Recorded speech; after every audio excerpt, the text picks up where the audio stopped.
نحمده ونصلي على رسوله الكريم اما بعد فاعوذ بالله من الشيطان الرجيم بسم اللہ الرحمن الرحیم.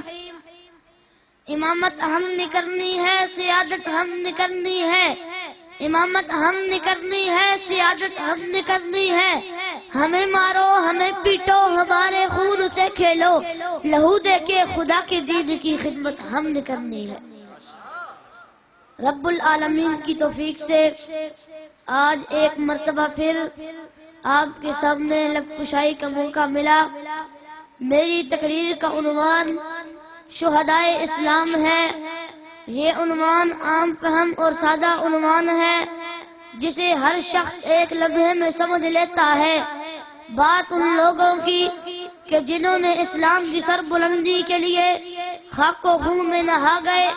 بات ان لوگوں کی کہ جو اپنے آپ کو بھول کر نبی علیہ السلام کے پیغام کو، نبی علیہ السلام کے نظام کو دنیا میں نافذ کرنے کے لیے اپنی جانوں تک کا نذرانہ پیش کر گئے. بات ان لوگوں کی کہ جنہوں نے نبی علیہ السلام کی تعلیمات کو اپنے ہاتھ سے نہیں جانے دیا، خواہ ان کی جان ان کے جسم سے جدا کیوں نہ ہو گئی. بات ان لوگوں کی کہ جنہوں نے حالات سے سمجھوتا نہیں کیا، شہرت کا خون دے گئے. بات ان لوگوں کی کہ جنہوں نے اپنے بچوں کے چہروں پہ یتیمیاں گوارا کی لیکن محمد کے دین پہ آنچ کو گوارا نہ کیا. بات ان لوگوں کی کہ جنہوں نے سر پہ کفن باندھ کر جو میدان میں آئے، جان دینا تو گوارا کی لیکن دشمن کو آگے بڑھنا گوارا نہ کیا.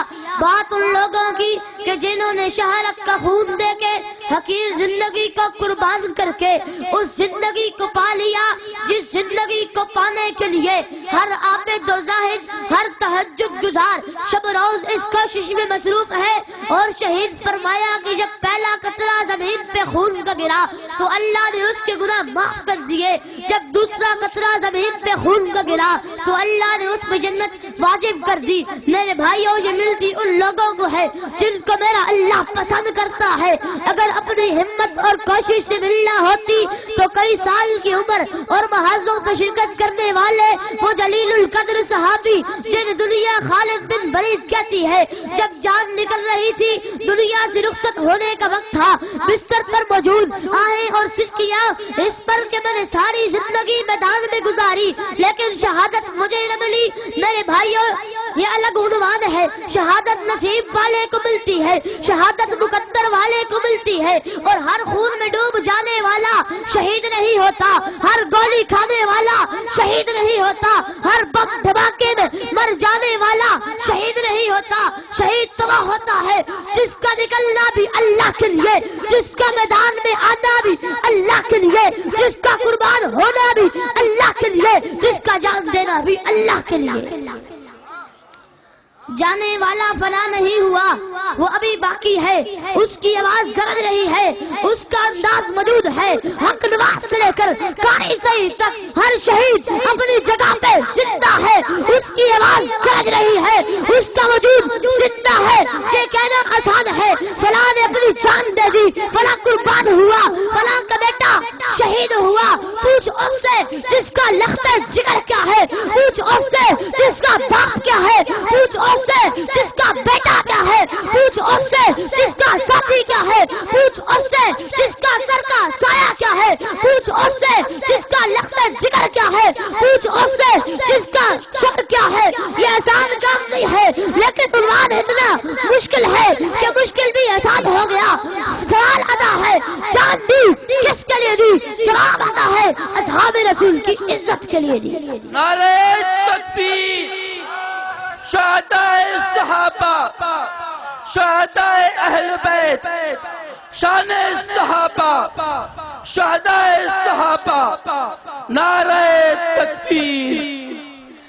اور جتنے نوجوان حضرات دور دراز سے یہاں پہ چل کے آئے صدیق اکبر کی صداقت کے لیے، فاروق اعظم کی عدالت کے لیے، حضرت عثمان کی حیا کے لیے، حضرت علی کی شجاعت کے لیے، صحابہ کی عزت، صحابہ کے ناموس اور صحابہ کے تقدس کے لیے آپ حضرات یہاں پہ تشریف لائے، ہم دعا گو ہیں کروٹ کروٹ رب تعالیٰ آپ کو اس کا بدلہ عطا فرمائے۔ دوستو آج کی اس کانفرنس کا آپ حضرات کو یہ پیغام ہے، ملک پاکستان کے حالات آپ حضرات کے سامنے ہے، تم تو قاری سعید شہید کے روحانی بیٹے ہو۔ قاری سعید شہید نے ہر قسم کے حالات کے باوجود ہر قسم کی طاقت کے ساتھ ٹکر لی تھی، آج احمد آباد کا سانیہ رونما ہو گیا، ہر طرف زمانے گم ہے، آج ڈراؤن حملوں کے ذریعے سے ہمارے اکابر کے ٹکا موٹی کر دیے گئے۔ میرا یہی پیغام ہے، میری جماعت کا یہی پیغام ہے، ملک کی دھرتی کے اوپر اگر نظام خلافت راستہ چاہتے ہو، پاکستان کی دھرتی میں امن کی راہ کو ہموار کرنا چاہتے ہو، اس کا حل رب کعبہ کی قسم قرارداد نہیں ہے، اس کا حل رب کعبہ کی قسم جلسہ نہیں ہے، اس کا حل رب کعبہ کی قسم جلوس نہیں ہے۔ پاکستان کی دھرتی پہ غلبہ اسلام کا ایک حل ہے، وہ فریضہ جہاد ہے، وہ فریضہ جہاد ہے، وہ فریضہ جہاد ہے۔ رب کا قرآن اعلان کر رہا ہے، وَقَاتِلُوا أَئِمَّةَ الْكُفْرِ، کفر کے بڑے بڑے امام جب تک قتل نہیں ہوں گے پاکستان کی دھرتی پہ نظام خلافت راشدہ نافذ نہیں ہو سکے۔ نعرہ تکبیر، خلافت راشدہ۔ الطاف منہاج عظمت صحابہ پہ کہا کرتے تھے، توحید و رسالت کی تشہیر صحابہ ہیں، توحید و رسالت کی تشہیر صحابہ ہیں، سرکار کی سیرت کی تقریر صحابہ ہیں۔ وہ جو بار نبوت کا مدنی نے اٹھایا تھا، اس بار نبوت کے شاہتیر صحابہ ہیں۔ اے عقل کے مارو تم الطاف سے مت جھگڑو، اپنا تو مقدر ہے کہ میرے پیر صحابہ ہیں۔